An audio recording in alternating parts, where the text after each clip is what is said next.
Nu, smagu buvo laimėti prieš rumunų komandą, kadangi irgi stipri komanda buvo.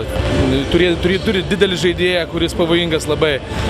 Ir tiesiog smagu, kad pakankamai geras rezultatas yra.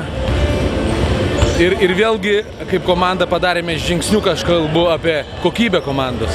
Bet galima teikti, jog šis etapas savotiškai buvo kaip ir pasiruošimo etapas, nes vis dėlto komandos neištipriausių jų. Sakyčiau, kad taip, bet gerai, kad tas pasiruošimas laimingai buvo, sakysime, iš tikrųjų geriausios treniruotės ir yra varžybos.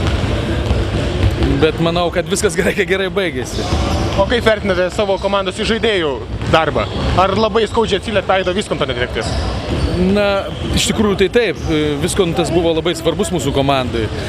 Tačiau tokios sąlygos, karinės sąlygos, lauko sąlygom, kažkiek tai aš patenkintas, kad taip visi pasiėmė savo atsakomybę.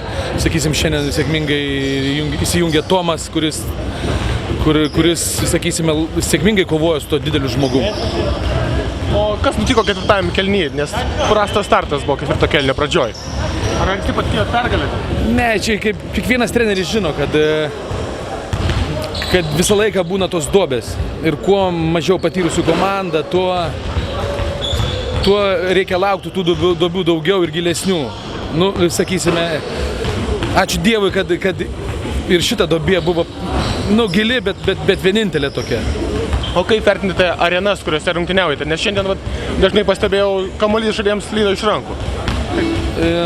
Na, iš tikrųjų, aš nenoriu kaltinti kamuolio, kadangi absoliučiai visi žaidžiam su tais pačiais kamuoliais, tos pačios rankos, tokios pat sąlygos. Ką aš galiu pasakyti? Ne kamuolys kaltas.